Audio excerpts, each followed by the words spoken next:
YouTube, Facebook. Let's see here. Hey, Nick, did you, good morning, everybody.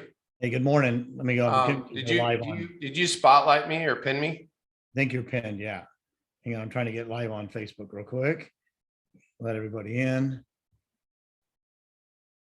This little pop-up on my screen now, and I can't see I don't know what it is. I have to reboot it when we're done, but hang on. I'm just, Good morning. Good morning. We're getting everything lined up. We go live on Facebook too. So if people just want to watch us there as well, that's good. My spotlight for everyone. How's it? Whoops, don't do that. All right, cool. I think I need to unspotlight myself. Hey, Ellie, do me a favor, go into Facebook and make sure that we're live on Facebook. It looks like that we are. So we can go ahead and let everybody in that's in the waiting room. And let's get rolling on this thing. Right.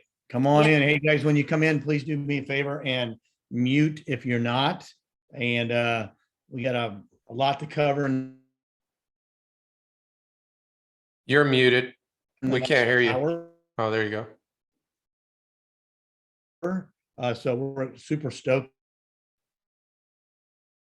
You're going in and out, Nick.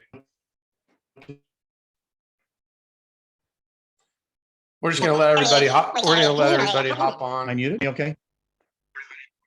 Yeah, Eric, can you hear me? I can hear you. Yep. Somebody said I was muted, so I wasn't sure. All right, cool. All right, well, let's get rolling here. Let everybody in, guys. Mute yourself coming in.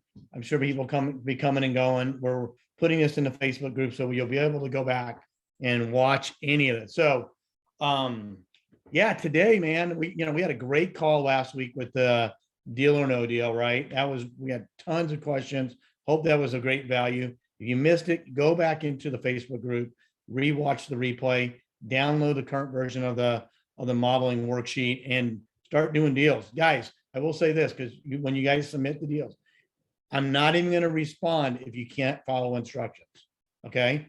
I've said it numerous times. When you send in, if you want us to help you look at deals, or you want us to partner on deals, or you want anything from us, from Eric or myself, you have to follow instructions, because there's 2 of us and there's thousands of you guys. So if I got to spend an extra even 5 minutes trying to figure something out, that's 5 minutes I can't share with somebody else that really is looking to move forward in their business. So only thing I ask is follow the instructions. There's a video inside the download, tells you exactly how to do it. Guys, I'm telling you right now, I'm not trying to be rude or anything about it, but we can't help everybody if you guys don't follow the instructions. So please do that. And we're happy to answer the questions either live on the call, on Facebook, or wherever it might be, or in any other capacity. So Eric, today what I want to do is I want to go in. We've been getting a lot of questions in the last several live sessions we've done. We've ran over, man. We probably could have stayed on for 3 hours if we really truly wanted to, right? So I want to sort of go back and recap some of the questions that have been asked. I want to make sure we answer them and get a little bit more detail on the ones that are important. And let's just get into it. So we've got questions that came into either our emails or our messenger or inside of Facebook. So I just want to just jump in and try to get through as many of these as we can. So guys, if you guys have questions, go ahead and raise your hand.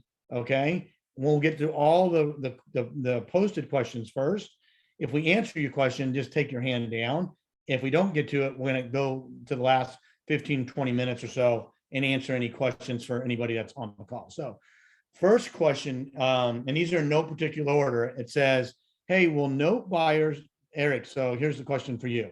Will note buyers buy a note with a borrower that has a bankruptcy on their record? Let's talk about that for a second.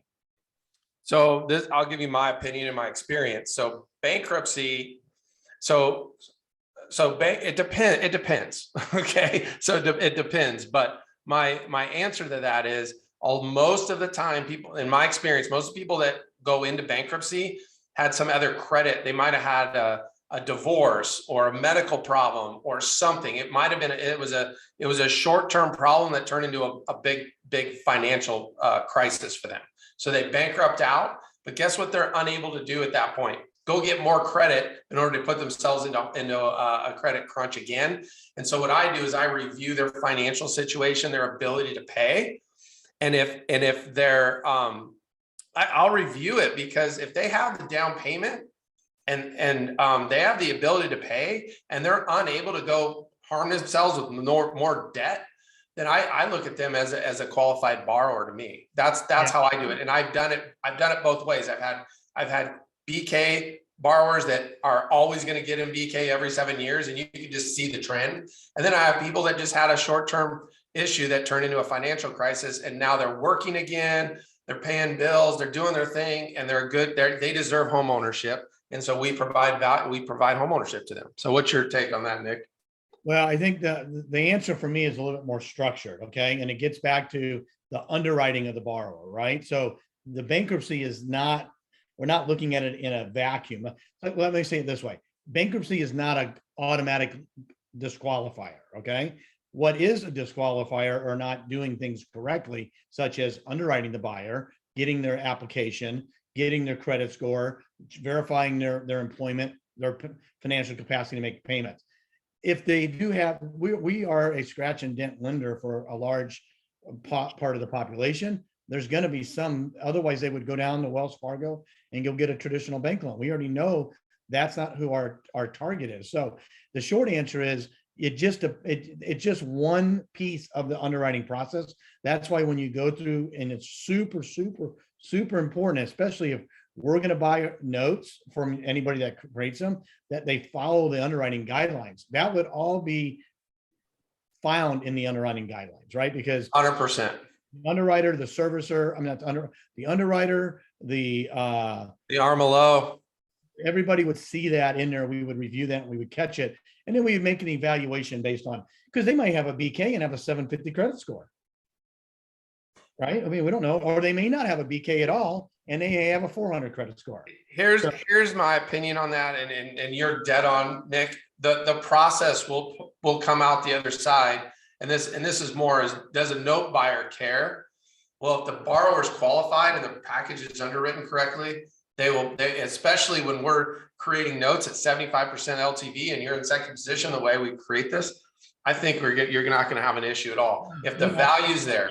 You answered the second part of the question, is that, well, would you rather have a 90% LTV as a note buyer? Would you rather have a 90% LTV first lien, okay, of the UPB with a 750 credit score borrower, okay, or would you rather have a 50% LTV loan with somebody who has a bankruptcy on it? Yeah, I mean, I just look at I look at the ability to pay, as well as the ability as the loan to value on the property as well. But I'll take a 50% LTV loan all day long with somebody who's got a BK on it than I would a 90% LTV loan. No way I'd take that. The reason being is that if it's worth 100 and they owe you 90, you have a very small window in the event something goes sideways, right? You don't even have enough money to cover a foreclosure process with that little bit of spread. You don't even have enough money to sell it through traditional means because of the cost of just selling a property. However, if I'm only lending $50,000 on a $100,000 property and that borrower goes sideways, I have the asset as the collateral. I can do a lot of things to protect my investment. Because as a note buyer, you guys got to remember, you're protecting your investment. And the way you protect it, the underwriting of the buyer is only one thing. The asset is just as important. And a lot of times it's even more important. So that's why we that's why we structure it that way. That's why we write that 75% first LTV to give that note buyer a little bit of a head start in lieu of a problem that comes up, and still protects their original investment. So anyway, we could talk on this one for all day long, but and we'll cover some more of that when we get into the deal. All right. So next question is, just curious how you get people to agree to 9% or higher interest rates on a note. People in our area, Pennsylvania, really seem to be concerned about the interest rate. It's usually the first question. Wow. Why do I smile every time you say that? I don't know. I just giggle because then don't buy the house at 9% interest. Yeah, I mean, Don't buy it. well, we're gonna go through there's another question that's gonna come up with a case study that just literally happened to me this morning with one of my properties, so you guys will like it. The reality is this is no different than going down to a car lot and not getting able to get a traditional mortgage, okay? And buying a payment. And guess what you're buying? The payment and security and certainty. You're selling security and certainty for 30 years. That's what you're selling. Not, do you think rents are going to go up as inflation goes up? Do you think that what's the cost of moving every year if you get evicted? What's the interest rate on rent? Like, these are the conversations. Yeah. Now my second cup of coffee is coming in. So let me know if I'm screaming at you. No, I put you on mute. What did you just say? I blocked you. No, but to the question is that I don't care. And here's why I don't care. And I'm not trying to be, I do not have conversations like this with buyers. Okay. And here's the reason why, because I know my numbers. And when I say that, I know, and you're going to talk about this in a second, you have two groups. Okay. You have the first group is how many of 100 people, how many can actually go down to the bank and get a loan? And how many cannot, right? Well, we talk about this all the time. 65%, depending on where you get your numbers from. And it's going up. It's going up. Going up. 65% can't get a mortgage. Okay, guess what we can do? Give them the mortgage they can't get. That's number one. Number two, we call it the Zillow test. And Eric, I think you can talk about your exact situation in a minute here. How many people can't go, how many properties are available with seller financing in the market today? And pick any number you want, and you're probably too high, okay? Because 5% is probably too high, okay? So it's guys, when you have a chance, well, go ahead. I want to finish that question, but go ahead. So the second part of the question, because I love this question, it says, how do we avoid this? How do we avoid having to sell to a bank qualified buyer?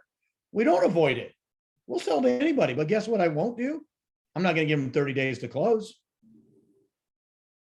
If you get 14 days to close, Mr. Buyer, okay, that you get 14 days to close. How many people can go out and get an FHA loan approved in 14 days? Because they can, I'll sell to them all day long. Same. Guess what else we don't charge? Mortgage insurance. What's the interest rate on mortgage insurance?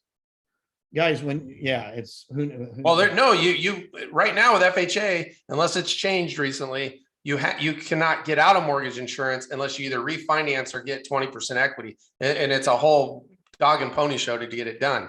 Look, we sell to FHA and conventional buyers all the time. We sell cash buyers. We don't care. But it has to make sense for us from a business period. And when I'm going to sell on terms, you get 14. If you buy it on cash, you buy it on my terms, on Chase's, traditional terms, you get 14 days. You know why it's 14 days? Because the market conditions can change that quick. I'm not locking anything up for 60 days. Are you kidding me? Hell, interest rates just went up 2 points in 30 days. Okay. So don't think for 2 seconds that I'm going to even lock anybody in for anything more than I can hold my breath. So anyway, that's just my. Hey, real quick though, we talked about, would we sell to bank borrowers with bankruptcy? How many borrowers, Nick, have you sold to in the last 7 or 8 years that even have the ability to get credit at all? The majority of your borrowers they're not bankable, meaning they're not even able to go get a credit card. Well, not all of them, but 90% have a credit file, right? They do have a credit file, but they're not getting credit cards and maxing them out. Our borrowers are so blessed and so happy to have home ownership for as long as the term that we create that they can't wait to get in that house in 2 weeks. Yeah, it's not even a question of that. Okay. Right. So let's go on to the next one. So I want to try to get through as many of these. But every market's different. So, if the borrower is qualified and fits the numbers, we're good. Next question. Another question, and some of these may overlap a little bit, so we won't spend a lot. Who buys the notes that are created? Do I build a buyer's list for like I do for my wholesale deals? Well, you can surely do that. You can surely go on Google and say, sell my note fast for cash, just like you would say, sell my house fast for cash. But Yep. here's what I will say, because it's a $27 billion annual market, okay? $27 billion a year of mortgage or seller finance mortgages are written by what don't have the name Chase, Wells Fargo, or Bank of America on it, okay? It's a huge market. Those notes that are written, okay, I would say 95% of them are incorrectly written. That's the whole reason why we teach this in our masterclass, how to properly underwrite a buyer, because what that allows you to do is get the most money for when you sell off either the first note or the whole note. And the reason why I know this, because I used to do it wrong, and I used to get less money than I get today. And I want to buy stuff. People want to buy stuff that's in really good condition. Just like if you're going to go buy a used car. You're selling a turnkey note. You should get a turnkey price. Yeah, we talked about the Ford F-150. I'm not going to get into the exact details, which is worth more money. A car that's been well maintained, and you have a maintenance record of it, and it looks clean, and it is clean, or one that's been beat to crap. There's no question. And plus, not only the one is the one that beat the crap worth less, but you have an uncertainty on its ability to perform in the future. Well, there's a lot of people, Nick. There's a lot of people that sell houses on terms.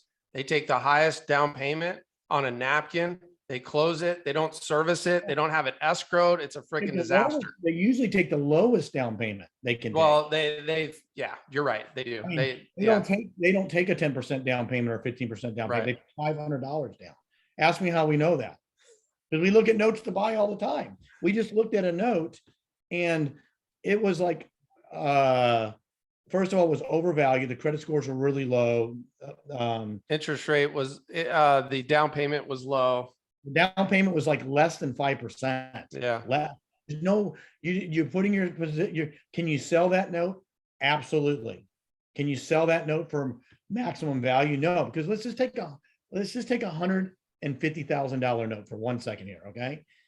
If your discount is off 5%, 5 points, okay, and you go from a 92% down to 87%. Remember, the national average is 83%, okay? Say you go from 90 down to 85, okay? Whatever the number is. Okay, that's 5 points. 5 points on a $150,000 face value note is $7,500. That's how much the discount is. $7,500. I can tell you this, you can do everything in the most expensive capacity you could possibly come up with, and it's not even cost you a fraction of $7,500 to do it right. So you're investing into doing the deal right by using the transaction coordinator, by following the underwriting guidelines. Yeah. Rather than go put carpet and paint in, which you don't have to do, you go get the right people in place and invest in them to make your notes so clean and so special that when you sell it, and then, so the answer, going back to that, so what I do, and Nick and I do, we create note buyers. We create them because my note buyers are not real estate investors. They're people that have made all their money. They love the security, tight, secured to valuable real estate. Okay. And they would love a 6 to 7% coupon paid to them when I'm behind them in second position. I go create them. That's what I do. Now, keep in mind, Nick and I are note buyers too. So we'll buy whatever paper's created, and if it's done correctly. Okay. Yeah, I encourage everybody to go try to sell it on the open market and see if they can act more than what I offer, because I know the answer to that, because and that's okay. Look, I would love for you guys to go and sell it and get more money than we could pay you. Okay. Cause that's just more money in your pocket. Okay. But I know from experience, the bigger challenge is underwriting it correctly. Do yourself an underwrite. Instead of paying $1,500 to put carpet in the bedroom, spend the $1,500 if you have to make a choice in underwriting the buyer correctly. Way bigger, better return on your investment of energy, effort, and time every single time. The note buyers you're looking for, they can't wait to put sweat equity into that property and add more value and less risk to you when they rehab the house. The home buyers. The home buyer. Yeah. The home buyer. Yeah. Home buyer. Yeah. Yeah. Okay. So next question is there any issue structuring a seller financing on a condo unit? So, here's the thing. It doesn't matter if it's a condo, if it's land, if it's a business, Hell no. I mean, you could structure it on anything. I would say that be careful. I wouldn't go buy something for cash or cash equivalent or borrow and then try to create seller financing without knowing what the exit's going to be. So It's all you, about your expenses. Here's the thing about condos. You have HOA, but one of the things that's happening now is prices are going up so high. The HOA might be high, but really look at the taxes and insurance that go in with a condo, because guess what? They're way lower, like way lower than the traditional home. So condos could work. It's just it's an equation. Our typical buyer, just so, and Nick will probably, I interrupted him here. They want single family homes. They want a 3-bedroom, 1-bath that they can turn into a 4-2. They want it. They want home ownership. They don't want a condo where they're on top of each other. That's my opinion. it depends, right? Right. So like in Texas, condos is a waste of my energy. Okay. Yeah. Because nobody wants a condo. They want a single family house. However, if you're in a more dense area where condos are prevalent, in a, say, Florida or say some other place, there's a place for everything. And we talk about, just when you analyze the deal, you just it just depends, right? It just depends on what it is. Personally, I don't do condos because I know what my seller finance buyer looks like, and they don't look like the people that want to buy condos. Right. All right. But as the market changes, your seller finance profile buyer will change as the market changes. 100%. Got to remember, there's a buyer for everything.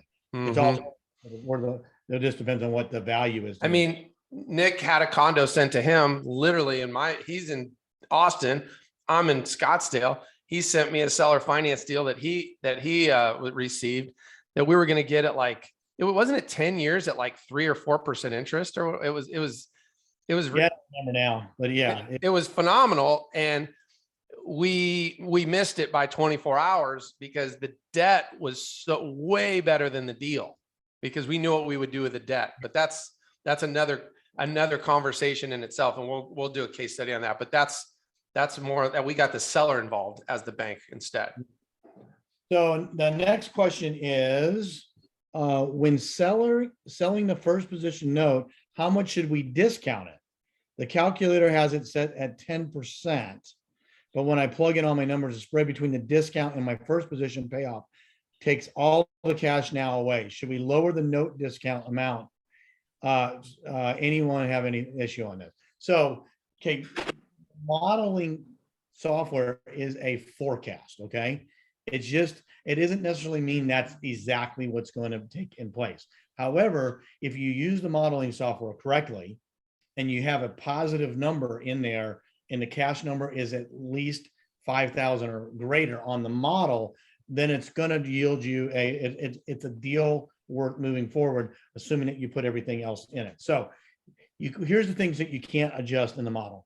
Do not adjust the discount, because the discount is based on an average, and the average is dictated by the location. It's dictated by the asset itself, the borrower underwriting, and you got to remember, and the value of the property. Yeah, the value, and then the note that's being created is an unseasoned note. Okay, there is no performance history on there, so just based on the time value of money, a 30-year term, and all this other stuff, that's where we're at. Remember, we talked about in the numbers, the national average of performing first lien is at about 83, 84%. So when we have the default in there at 90, you're already 5 to 6% greater than the national average by just following the underlying guidelines that we tell you to follow. You're already ahead of the game. So here's the answer, is that if it doesn't fit, then don't do the deal. Find another exit strategy for it.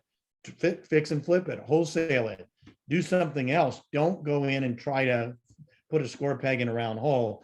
If you're able to go maybe sell it for 93%, then good. You just made a little more money. If you're able to sell it without using a realtor and selling it direct to the buyer and save that 3%, great. That's more money in your pocket.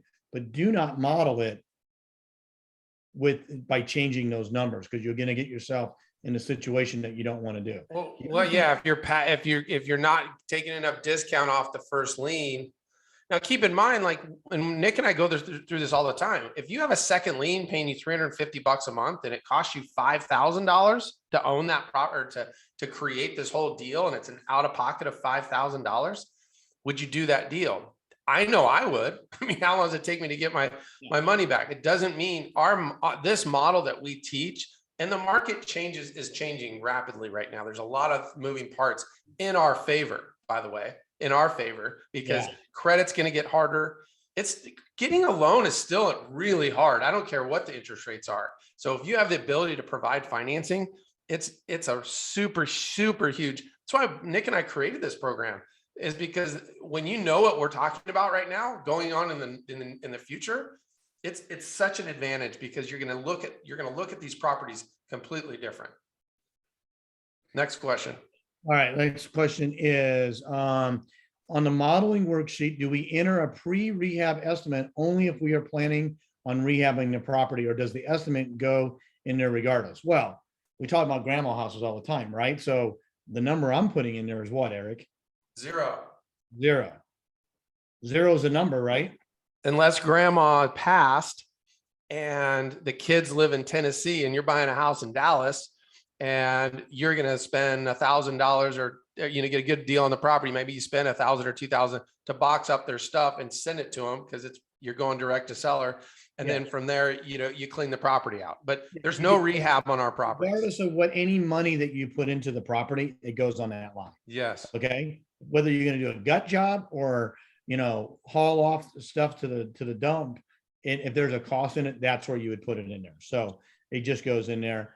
I don't like seeing stuff more than, a couple of $1,000, because, hey, it might be a hoarder house and they've already gone, and, to get you the best return, you're going to have to put some money into it to get it so you can walk through the front door. No, I mean, if you like fixing flipping houses and buying hoarder houses, and you get a phenomenal deal, and you want to wait 3 to 5 to 6 months to do a rehab and do all that, and the math still works, fine. But that's just taking time away from you going and getting another deal. Yeah. Okay. So, yeah, exactly. So I get this asked all the time. So where do we go for the recorded office hours live? So moving forward, and started a couple of weeks ago, we're live in Facebook. Okay. So the recording will always remain there. Yeah. So if you're in our Facebook group, you just go and scroll down, you'll see it. And we'll try to pin the most recent ones to the top. But the Facebook group, if you're on this call and you're not in Facebook, get in Facebook, because that's where all our community is. That's where that's where everything's happening. Exactly. Yeah, exactly. We can't cater to 15 different platforms to do different things, because we don't have the bandwidth to do. And keep in mind, Nick and I, we have note businesses. This is what we do every day. And so we love sharing what we're doing and sharing to our community. Opportunities happen with us in the community as well as everyone else in the community. That's why we do this. Exactly. So I was going to pull up the, so let me see if I can share the screen real quick with you. And I'm going to show you what we've done and where it'll be. So let me pull this up. You see that screen right there? Yeah. Okay. So in the Facebook group, it's called the Creative Dealmaker Resource Center, and there's a spreadsheet in there. So in the spreadsheet, there's a couple of tabs at the bottom, so you can see what this looks like. So there is the resource tab. So this has there, and it could get modified and moved around. Oops, my screen's a little slow. Okay.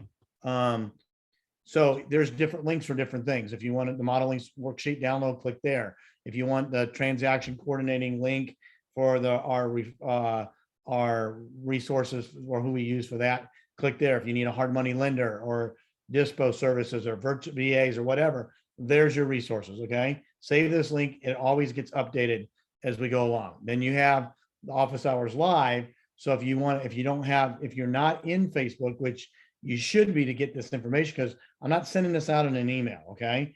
I'm not posting this again. If you're not in Facebook Live, you don't want to go into Facebook. If you're not in Facebook and don't want to watch it in Facebook Live, highly recommend you get the link, and then you don't have to go back to Facebook ever again. I don't care, but we're not going to manage multiple platforms. So as we add new office hours live, the link will go in here as well. And then Oh, go ahead. Sorry. And then here is if you want to follow us on any other platform, maybe you don't like Facebook, but you like Instagram. Okay. We're building those platforms up as well, whether it be LinkedIn, YouTube, Facebook, things on Instagram. TikTok. Yeah. What's Tinder? Trying to figure out how to make that happen. Tinder. Match.com. Hey, we figured last call, we figured you could get a deal by Match.com. So if you guys got any questions on this, post them in the Facebook group. I'm not answering them any other way. The link will be pinned in the. See how I just kept talking because I didn't really want to get in that conversation. Okay, I don't even talking about whatever. All right, so anyway, next. Let's get to the next question now. Great. Anyway, what's the next question? Next question. I got the bottom line is Nick and I are not social media guys, but we use Facebook as for business. This is what we do. We create this community to have opportunities and with what we're doing in the note business. So go ahead. How many? I can't see the screen right now. How many hands do we have raised, Eric? 2. Just 2. Perfect. Yeah. So I want to keep going on that, and I want to make sure we get to those questions too. So next question says, I've got a sub 2 that I'm wrapping to a buyer who'll be living in the home. Okay, that's good. One of the buyers has 20K down and wants to borrow an extra 5K to put down to get her the same payment that I'd give for 20K down as opposed to her coming in. Okay, may not be able to answer this quickly. She says how the money pay back in 90 days on a tax return. I never rely on the future. So the question is, 1 is legal and would it get through the RMLO, and 2, how would I structure that? So at the end of the day, you're gonna have to approve it. But here's how I would answer that question. If you don't ever get paid on that money, would you still do the deal? Okay, that would be my first question. So if the deal works without that being part of it, then I would consider doing it. Number 2, you can't mess with the first lien position on the wrap because you can't take it out. And it's a sub 2. So the sub 2 first lien, you need to make sure it fits that 75% or better. So you're gonna have to take any of that extra stuff is gonna have to be on the back side, which would be in your second. Yeah. We don't talk a lot about sub 2 in this particular forum because that thing ever needs to get paid off. You want to make sure you can exit back out of it. If you do sub 2, if you guys know what sub 2 is, really, really important to still create a first and second because you never know what the sub 2 world's going to be like. Super important. Hey, real quick, the way I would answer that is if exactly what Nick said, but the only thing I would do, I still create a first, still create a second. Shit, create a third for that extra $5,000 and put it in the payment. When it pays off, you get, and then her payment goes down. There's a lot of ways you can structure the deal for sure.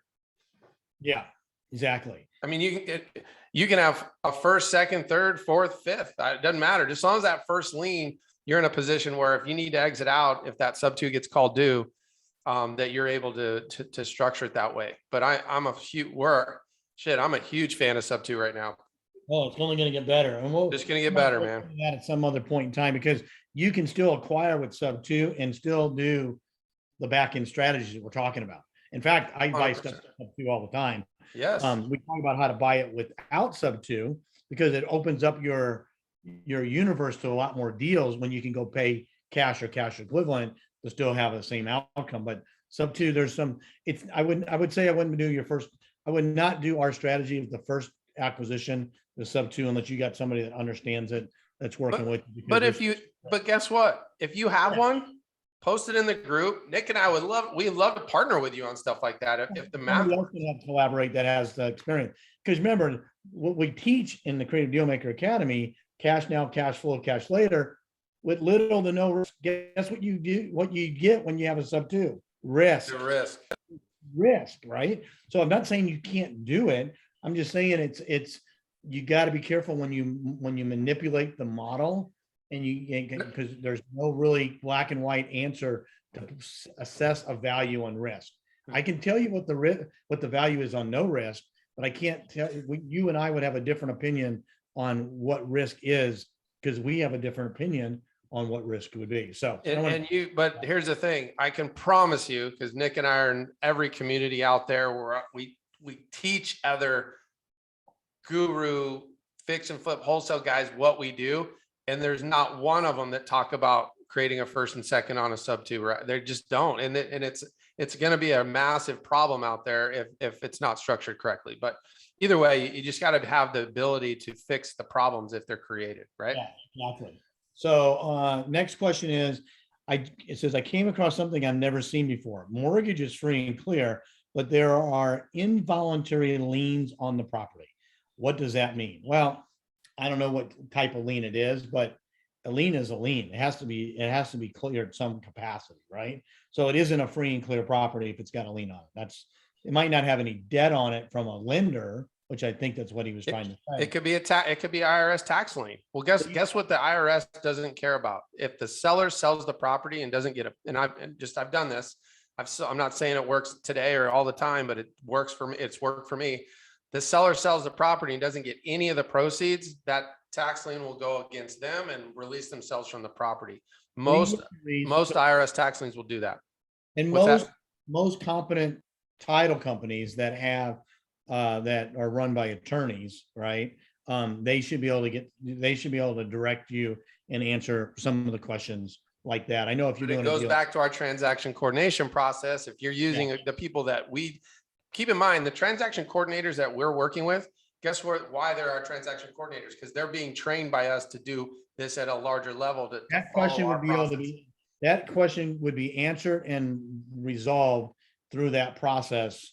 If if it's there, don't do the deal. Put it under contract and figure it out, because it's probably a huge opportunity. I would absolutely contract that deal. I'm not a big lien guy, right? I don't know how each lien is treated at a different level. Some liens fall off. Some liens live forever. Some are personal. Some liens are attached to a property that are not property that are not allowed to be. It could be what? Hey, I have a property that went in default. It was a pool of loans that I bought, went in a default. Squatters moved in, somehow got the water and power on. And guess who's leaning my property that they weren't even tenants. They just moved into the damn thing. The old owner moved out and they popped in and allowed him. I'm sure he gave him money or whatever. And now I have a $3,500 water bill that they're not going to walk away from it, which is ridiculous. Yeah, anyway, liens are sort of like lawsuits, right? You can file a lawsuit on anybody. Well, you can attach a lien on pretty much anything. Now, whether or not you can get away with it long term, but you can cloud title very easily a lot of different ways. And whether it sticks or not is really going to depend on, because what happens, people just put that stuff on there and they go, let's just see if we can get paid on this. And some people just say, is it worth me having the hassle, or should I just pay off $2,000, right? So I don't know. So next question is, and I think this is, and then we have 1, 2, 3, we have 4 hands raised. So let's get a couple more questions and then we'll take those. What we'll do is we'll go to the questions and then we can come back for the end to go through that as well. So just 2 questions I want to answer. Well, let's answer this question and then we'll go back to the raise the hands and answer those questions. So Eric, the question is, and this is sort of a twofold question. How do you guys pitch realtors to bring you non-bankable buyers? That's question number 1. And then the second question is sort of ties in what method of, and that's not, we'll go to that one. Just answer that one first.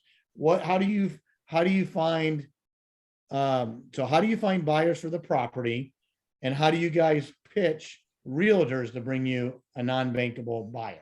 So we do a couple of things. So right now what I do, and I'm giving a real live example. I have a property in Louisville. I call it Louisville, but whatever. Louisville. And this particular property, I'm doing a fix and flip because it was a disaster. And I felt like it was based off my cost basis, I was going to go through the rehab, which I still don't know if it was a good idea or not. I'm still in a good position on it, whatever. So anyway, what I did is I went to my realtor who helped me on the rehab, and I told him, I said, hey, can you do me a favor? Because we're ready to sell.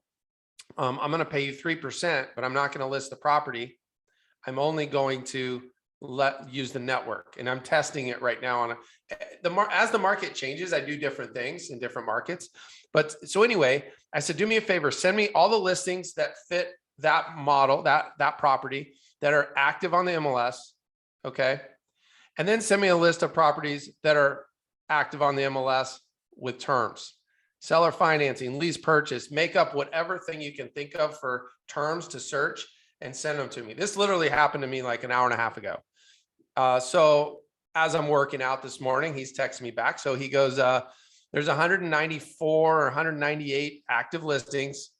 And was that in a zip code, in a county? You know what? I didn't even go. It didn't at that point. It didn't matter because I didn't even. He sent me some comps, and it was for Louisville for only 1,100 properties for sale. I can't imagine. There's got to be more than that. So it's probably a specific area, which may not be. It might be such a tight market. You never know. Right? Yeah, it doesn't matter. So it comes back to were listed with terms. And so I went to him and I said, hey man, and I'm not trying to be sarcastic. I'm trying to have him understand the opportunity that he has, which is, so it sounds like there's a supply. So he goes, the only people that I've seen so far that would like it are people that are fix and flippers that want to live in a flip, but they want 0% interest and a long-term. And then there's, he calls them the internationals that want to buy, but they're unable to go get traditional bank financing from the traditional banking route. He goes, those are the couple buyers that I have, but guess what? They have 20 to 30% down and will pay 300,000 and above. And I said, okay, so let me ask you a question. There's 1,100 homes listed and 2 on terms. Do you think there's a supply and demand benefit for this? Is live. This is happening right now. And he's still, I think, and he's going to listen to this replay, so he'll know who I'm talking to. I'm talking to him about it because I told him you need to be on this call. But I said, if you understand what I'm talking to you about right now, this is game over for you. You literally will create an entire business. And here's the best part. He bought his house on seller financing terms. So he's talking himself into the opportunity that we're talking about here, you guys. This is fantastic. Saying this whole time. Look, that's why I don't want to go too deep on these things. That the best thing you can do is just call a realtor and go, hey, I got an off-market property that I'm going to sell with seller financing. Do you know any people that might be interested in buying? Oh, by the way, I'll pay a buyer agent commission. I'll pay 3%, but I don't need to put it on the market because there's a supply and demand. But here's why I will pay an agent on this specific deal, because they will do everything. The minute that contract comes in, they'll get the contract, they'll do the terms, they'll send it to the ARM. I'll have them do everything. I will not do anything once it's under contract. Yeah, 100%. All right. But here real quick, you guys. So here's the coolest part about it. Go into any market, find a property that fits grandma's house that's listed on MLS, and start gamifying this stuff. Start putting this stuff in the spreadsheet, because people are asking where the spreadsheet is. So we'll figure that out to make it a little bit more. It can't be more simpler than what it is, but if they're unable to find it, then clearly it's not. But start gamifying this stuff so you guys can see how this ends up, how the opportunities are right now in today's market. All right. Yeah. You just put the link to the resource center, Elvia, in chat, and they can just they can get everything they need from there, and then hopefully. That's smart. Yeah, good. No idea of doing it, so we don't have to answer. Yeah, just copy and paste it. Put in your notes for Creative Dealmaker. Copy and paste the Creative Dealmaker Facebook group in there, so you have access to. So you get access to these calls. All right, let's go with. Do you want to go with Peter because he was first? Yeah, let's go ahead and ask Peter. Go ahead and unmute. Ask your question. I'm going to unmute. I'm unmuting Peter, I think. No, I think you got to ask him to unmute. He's got to unmute. All right. Peter's still.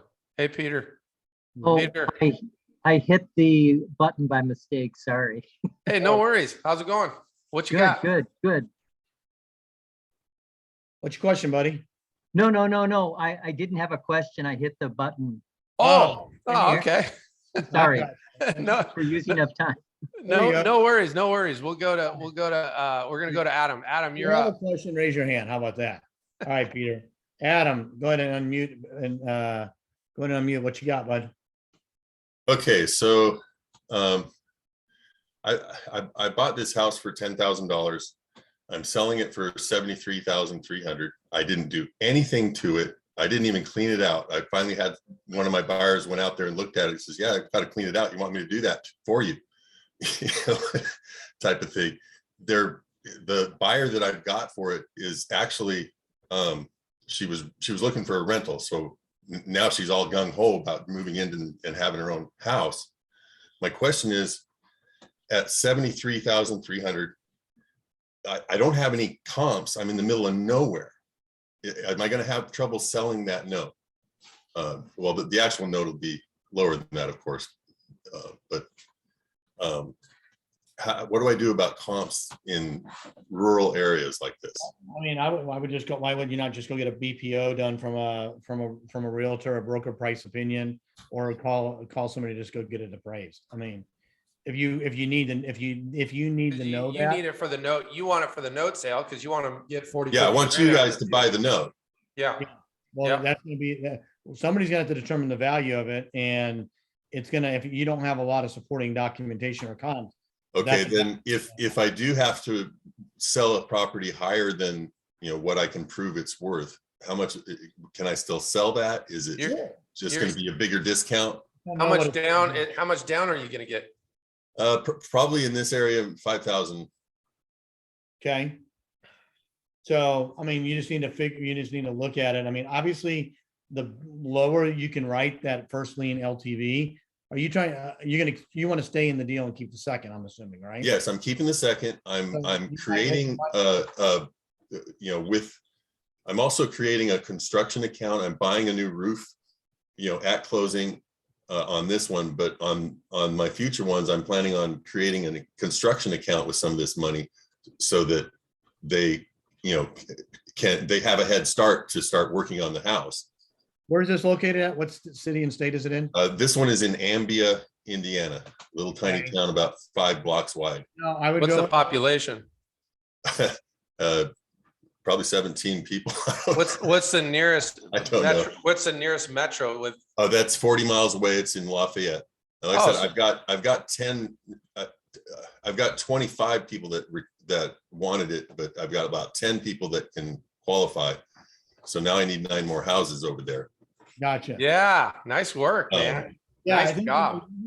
so the short answer to the question is you need to know what value is. There's no other way around it, because what you'll end up doing if you don't know the value ahead of time, you'll go in and write it. And if you think it's worth more, you're gonna have to pay a bigger discount when you sell that note. I would rather see you know up front if that's what it's gonna be. And you can sell it for $75,000 if it's worth 50.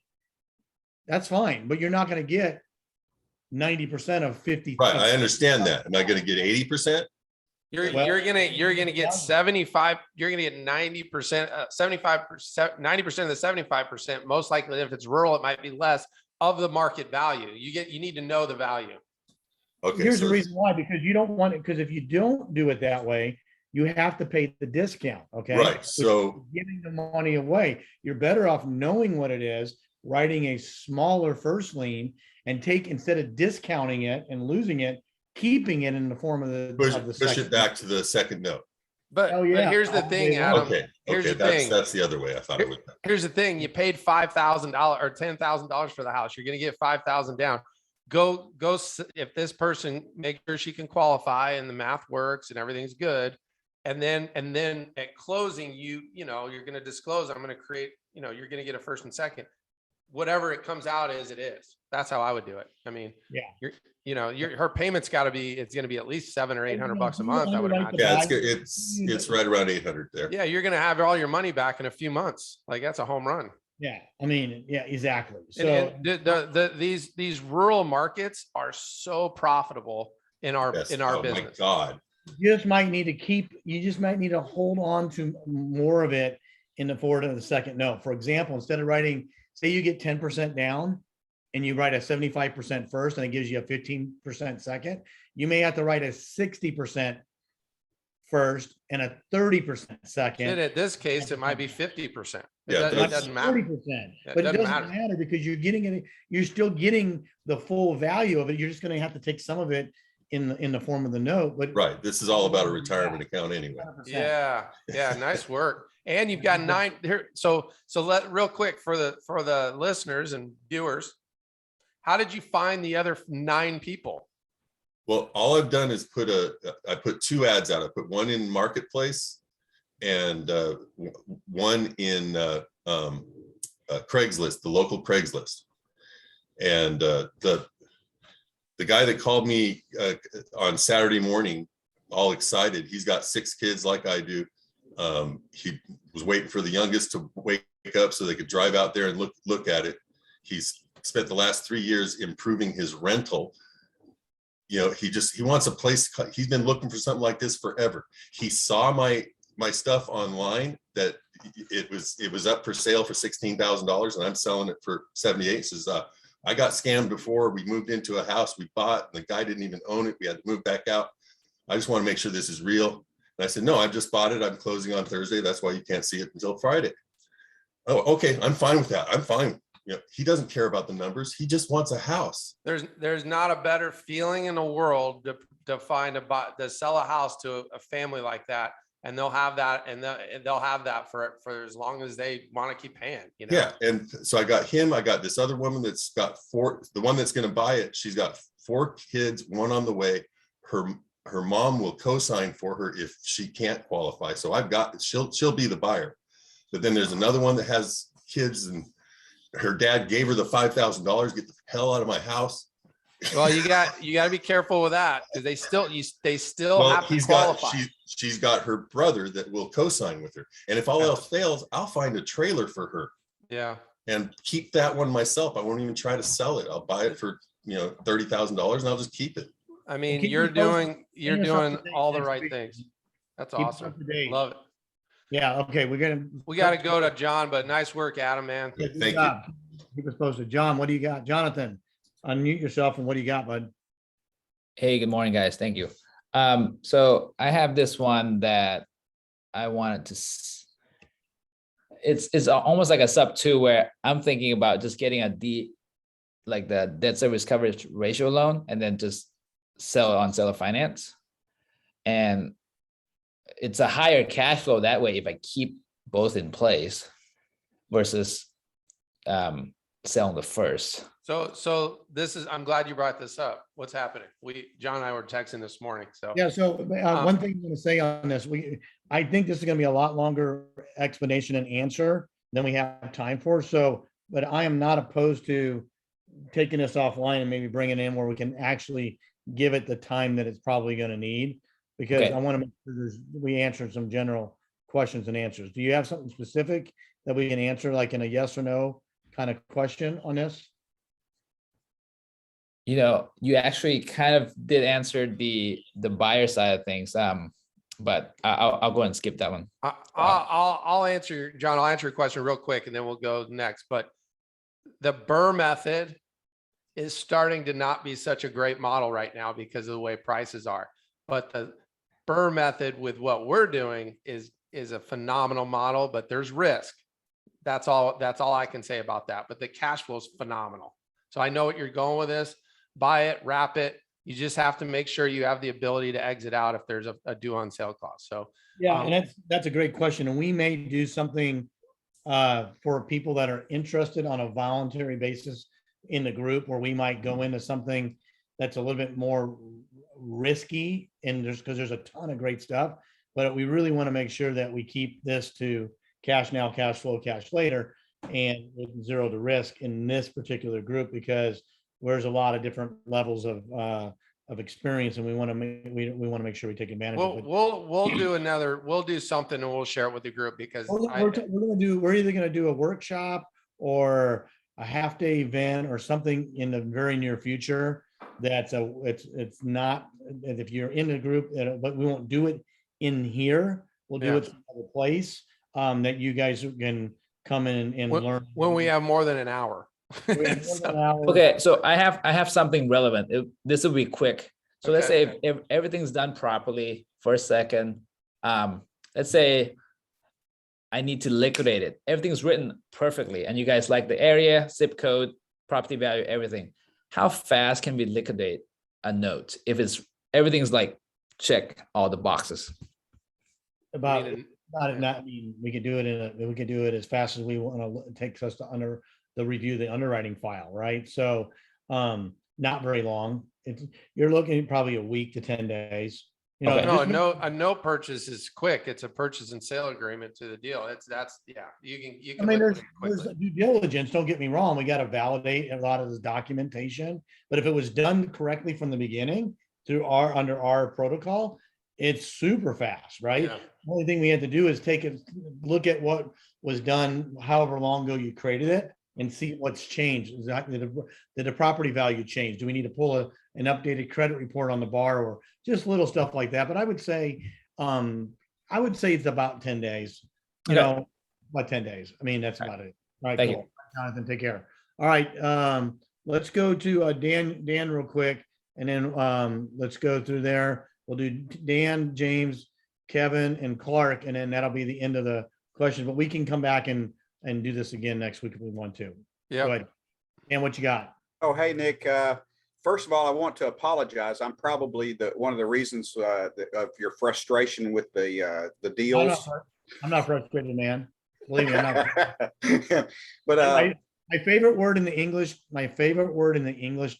dictionary is the word next. yeah. Well, That I've got a next. That goes for buyers, it goes for sellers, goes for wholesalers, goes for title companies, it goes for lenders, Thank it you. goes for my kids. I just All say right. the word next. Next. Okay. Okay. Dan. Wait, Next. yeah, yesterday I'm looking to get started in this thing, but I don't have the money for the down, for the hard money lender and stuff like that. And on your suggestion, I put a thing in Facebook. I found a partner in that. Number one, is there? Was that in our Yeah, in the Facebook group. awesome, in our private group? Oh, awesome. Good for you. Awesome. And yeah, and so thank you for that suggestion. But anyway, one question on that, is there a kind of a standardized agreement kind of a thing that you do between you and a JV partner that, I mean, like a templated thing, or you have to find a lawyer, or you just write on a napkin or The email? answer is go figure out what you guys think is fair. Mhm. That works for both of you. And then get our transaction coordinator, and they'll find the answers for all that to cover you.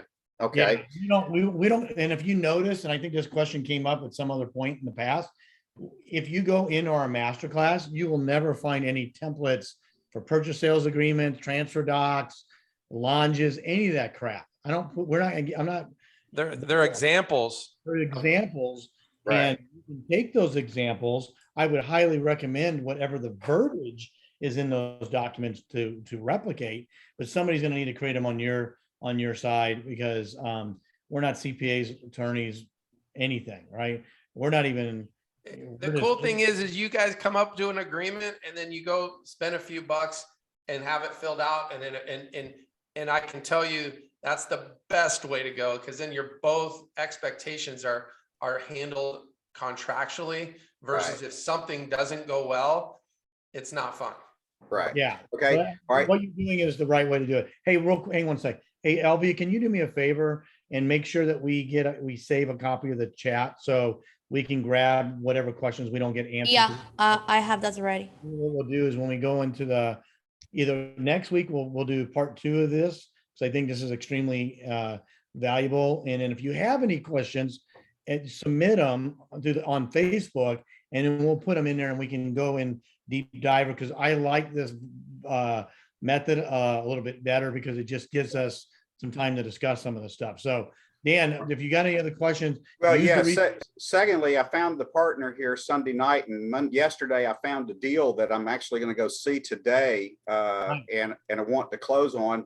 But so my question is this: I have no idea about all the steps and stuff. I sent the deal to you, wanted it reviewed, but I think this is so good. I think it's going to come up about a $40,000 profit on the deal. But like, I don't even know.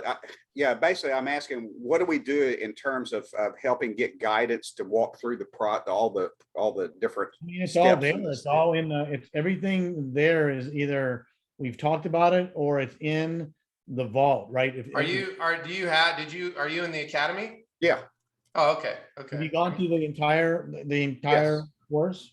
right. You get 100%. Yeah, so just kind of go through the steps, and then on the resources, I'm Yep. gonna find, Reach out to the transaction coordinator through that link, okay? On that spreadsheet, it's also at creativedealmakerpartners.com. It'll take you right there. Fill out fill out the thing and set up a discovery call and ask these exact questions to them, because they're the ones that are gonna do all the work on your behalf. Perfect. They're gonna get- That is the answer to the question, man. It's in the- Succinctly. Hey, Nick, is it creativedealmaker.com partners or partner? I think it's partners, plural. Check, pull it up and see. Pretty It's sure. partners. Creativedealmaker.com/partners, but you got to spell partners correct. Did I not do that? It's gonna go to a porn site if you don't put it in there right. Again? Wait a minute. It happened to me yesterday. It was not a good look. All right. Well, All right. Thank you, guys. Here. All Yeah. right, let's get these last ones. We're a little late for our next call, but I want to get to James real quick, Kevin and Clark, and then we'll be wrapped up. yeah, James, what's up? Hey, guys. Fairly new to your group. I'm not an Academy member just yet, but I put my question in the chat, and basically being that we're trying to attract grandma homes, if you will, would you find that's a little bit more challenging, the fact that they're not going to be more in a distressed situation versus an ugly home that needs a lot of repair? So my ultimate question is, what's your best way to attract these grandma homes by way of lead? When I say grandma houses, that's what we prefer. But if you go to Elvia, put the Texas Casa for sale, that needs to be on the resource site too, add it to the resource tab. If you go to texascasaforsale.com, that's where all of our inventory has been listed, and you can go click on those pictures and you can look at them and you do your own evaluation on it. There's stuff that's freaking barely livable. Okay.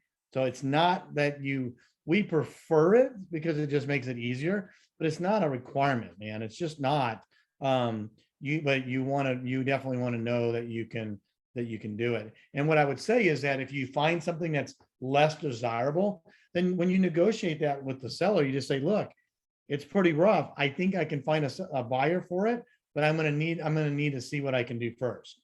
Okay. Then you just lock it up, go, and then you get permission to market it and sell it. I tell my sellers exactly what I'm doing with their property. I tell them I bank buyers that aren't able to get a traditional bank loan, and so they can have their families there and not have to be displaced from landlords and these hedge funds that are coming along.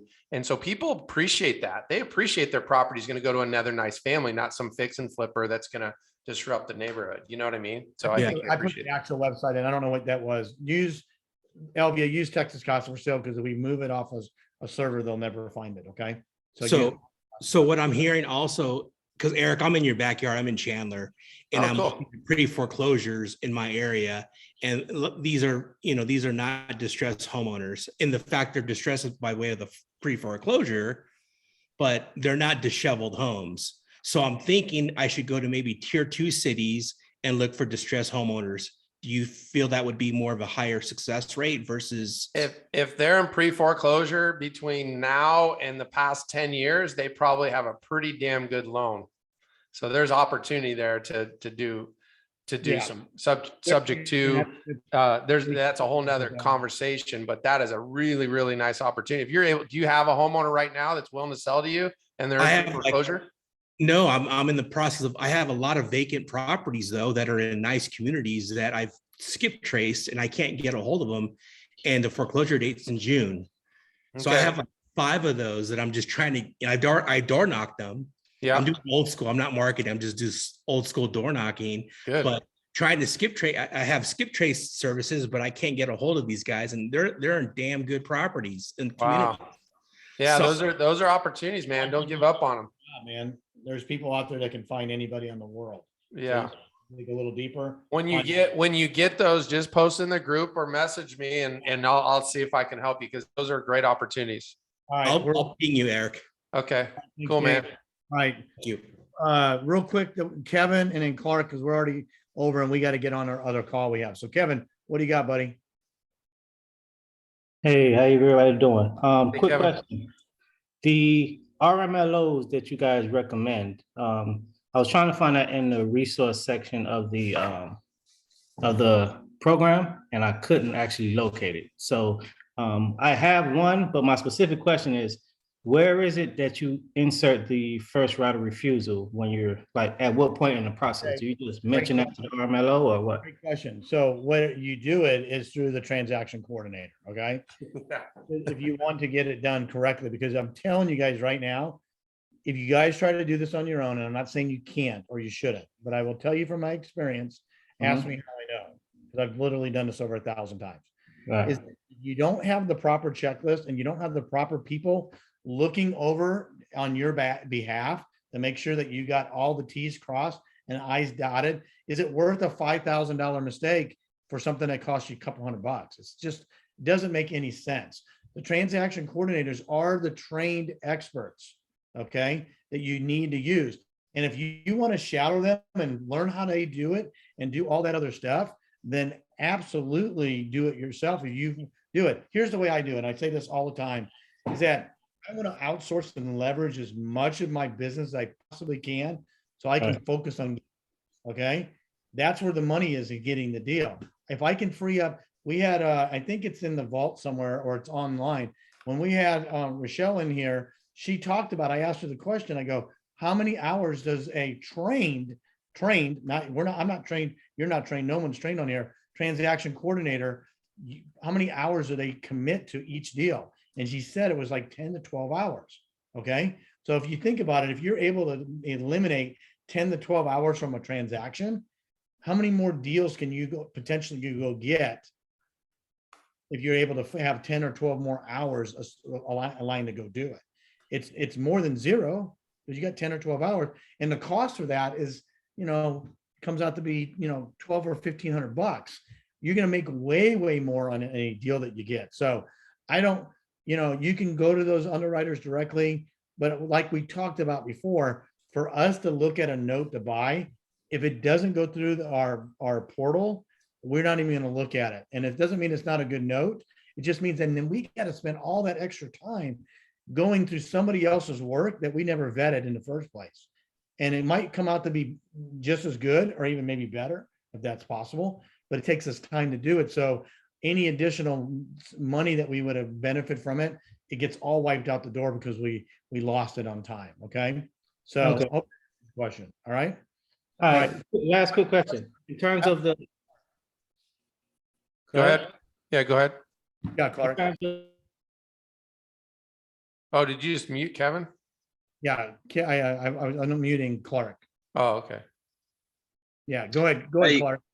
Yeah, appreciate everything you guys are putting together. Definitely reviewing so many deals over the last week since we joined the academy.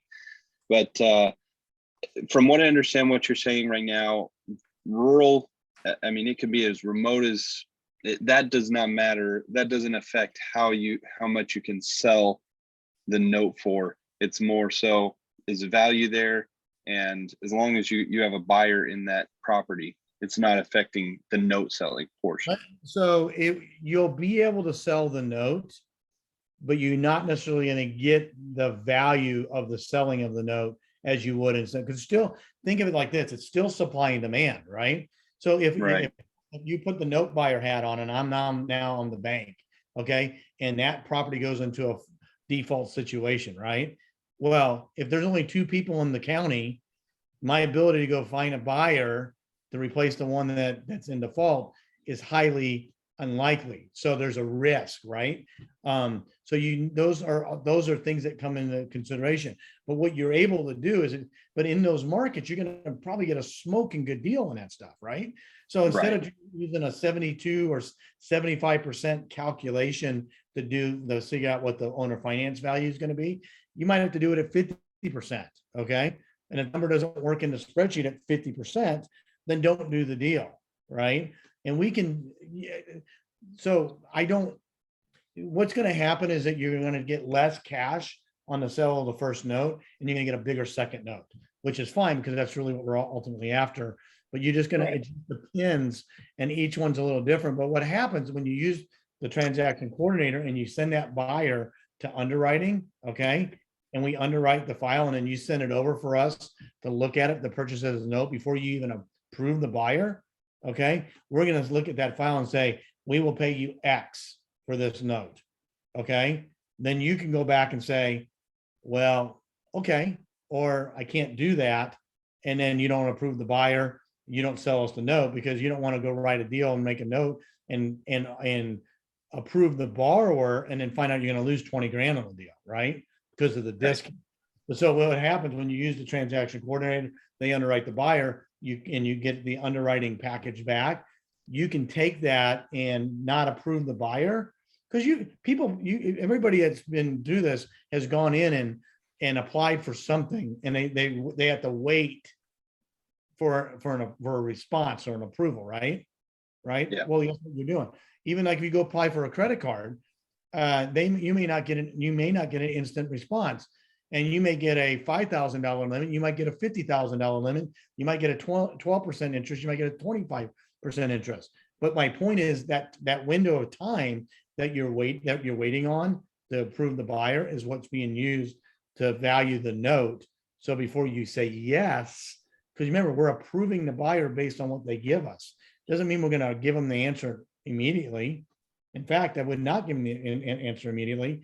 You got to tell them we'll have your approval back in 24 to 48 hours. And then we shop it and we figure out what the true value of the note is. And then once you have that, then you're pretty much secure, because we already have the buyer file. So hope that answered your question. All right. Thank you. Yeah, and Kevin, you just if you want to put that, yeah, I got you in the chat. So we'll take a look at that. I apologize because we're already 15 minutes guys, past. go to we didn't put it in there at all today. I don't think, I was running the questions. If you guys haven't seen the latest video, go watch it, because we go through a really deep dive on the process, right? So creativedealmaker.com/video. Watch that video, and it walks through everything in pretty great detail. So guys, and I think what we'll do next week, since we had some more questions that popped up in the chat, we have some more questions we didn't get to. I think we're just going to do the same format next week, part 2. Okay. So make sure you post the questions into Facebook. So if we have to answer and respond to them quicker, we can do that. If not, we'll bring those questions in for next week. So yeah, guys, and it's on, and this replay is on Facebook. So we get a lot of people asking for the replay. So just watch it and then create some more questions. And you want a question answered, post it in Facebook, and on the next call we'll do it. Because look, obviously, no matter what time of day or week of the week we do this, some people are going to be able to make it and some people can't. So that's why we're doing this. All right, guys, have a good week. We'll talk to you guys on the next call. You guys have a good one. Take care. All right. See ya. Bye.